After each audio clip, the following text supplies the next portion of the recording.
इसके चेहरे पे तो कोई परेशानी ही नहीं दिख रही थी, बल्कि और घमंड नजर आ रहा था। बहुत बदज़बान है वो, उसकी ज़बान बंद करने में थोड़ा वक्त लगेगा। उस वक्त तक तुम्हें इस ऑफिस से थोड़ा दूर रहना पड़ेगा। ओह, बाजार तो ये मामला मेरी ईगो हर्ट करने का लगता है, मगर जब आपकी ताकत ही हार गई तो मेरी ईगो क्या चीज़ है।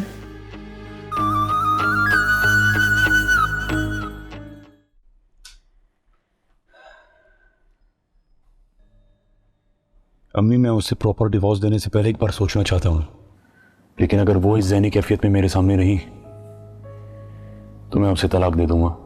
अगर तुम्हें बात समझ नहीं आ रही तो ठीक है।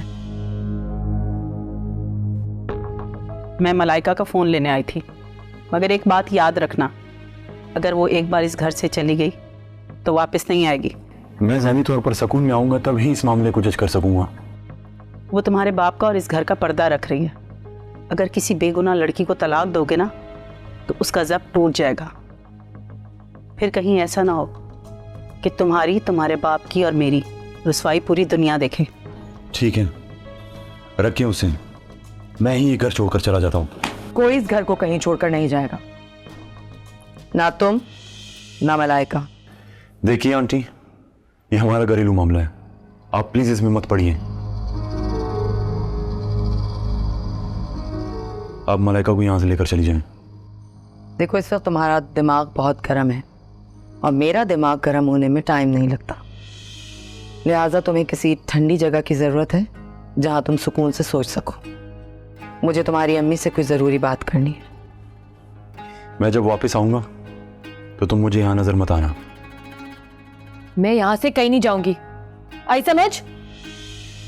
मतलब तुमने यहाँ इनको इसलिए बुलाया है ताकि तुम मुझे धमका सको?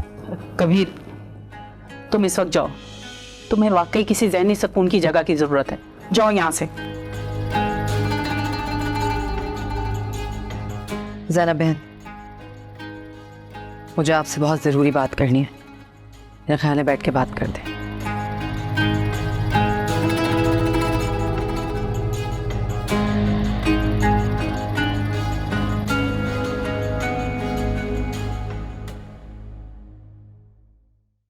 आदमी ताकतवर उस वक्त बनता है जब वो सही वक्त पर सही फैसला करे। अगर वो सही वक्त पर गलत फैसला करेगा तो कमजोर हो जाएगा। मतलब ये कि इस वक्त मेरी सुई सनम को ऑफिस से निकालने की नहीं बल्कि मलाइका को तबाह करने पर अटकी हुई। और जब तक मलाइका को तलाक नहीं हो जाती उस वक्त तक सनम की नौकरी के साथ छेड़छाड़ करना मुश्किल है। लिहाजा अभी वो जॉब पर रहेगी, तुम कल से ऑफिस मत आना।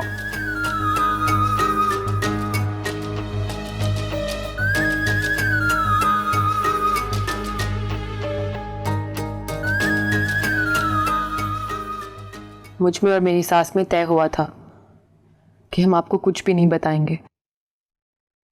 मलाइका, बस ये एक ज़ाहिर ही इज्जत रखने वाली बात है, वरना वो बहुत अच्छे तरीके से जानती हैं कि एक बेटी अपना दुख सिर्फ अपनी माँ को बताएगी। मेरे तो सारे राज आपके और मेरी सास के सामने खुल गए, मगर आपने उस घटिया इंसान के बारे में मेरी सास को क्यों नहीं बताया? उसने तो तितली के साथ। बर्दाश्त के लिए जिगर चाहिए होता है बेटा, और ये बात जानने के बाद तेरी सास सह नहीं पाती और तेरे ससुर को भागने का मौका मिल जाता।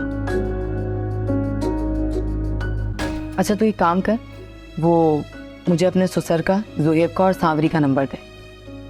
देती हूँ, मगर पहले मैं उस खबीस से ये तो पूछ लूँ, उसने फ़ोन बंद करके कबीर को शक में क्यों डाला? इस बात को छोड़ और ये सोच कि कबीर को ये बात कैसे पता चली कि तेरे फ़ोन में ज़ुहैब का नंबर नताशा के नाम से सेव है।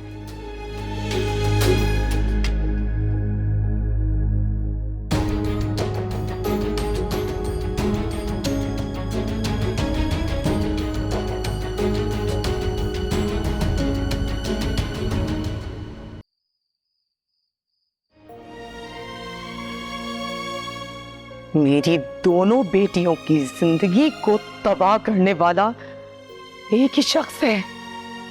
जानती हो वो कौन है? महरोज अली।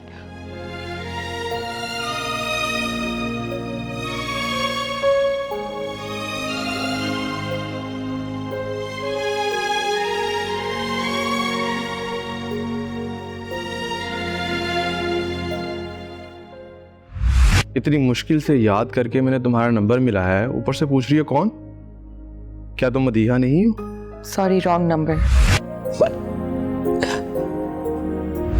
मदीहा मेरी गर्लफ्रेंड है, उसके चक्कर में पता नहीं किस किस को कॉल मिलाता रहा हूँ। आपको भी रॉन्ग नंबर लग गया। असल में उसका नंबर याद नहीं आ रहा था। It's okay.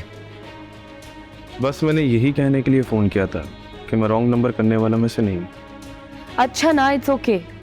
आपने एक्सप्लेन कर दिया, मैं समझ गई। आप प्लीज दोबारा फोन मत कीजिएगा। Thank you so much. बस वो ज़रा गिल्टी फील ना हो।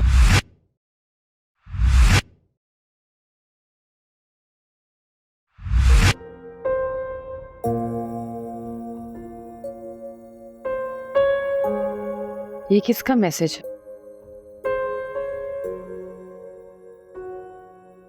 सावरी का मैसेज तो आया नहीं। कहीं सावरी ने मैसेज किसी और नंबर से तो नहीं भेज दिया?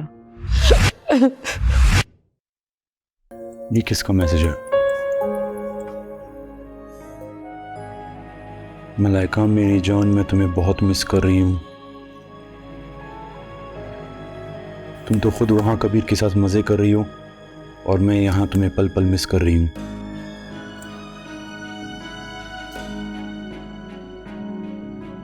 ये नताशा कौन है? इसकी तो एक ही बेस्ट फ्रेंड थी, सावरी। मेरा नंबर नताशा के नाम से सेव कर ले। इस तरह अगर याद आने पर मैंने मैसेज या मिस कॉल की तो तुम्हारे हस्बैंड ने देख भी लिया तो उसे शक नहीं होगा।